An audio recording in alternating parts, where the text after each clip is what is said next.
Nandito ako ngayon sa Fairview. Na-invite kasi ako ng anak ko. Siya may asawa ko, actually nagpa-parking ko siya. Date daw muna kami.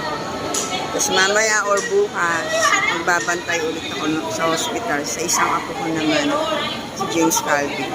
May plema kasi. May pneumonia.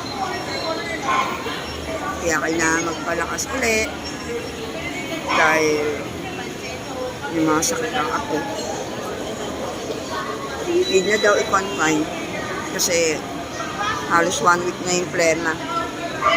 Yung daw ang best solution sa mga bata. I-confine na. Kaysa naman nagagamot. Tapos babalik din.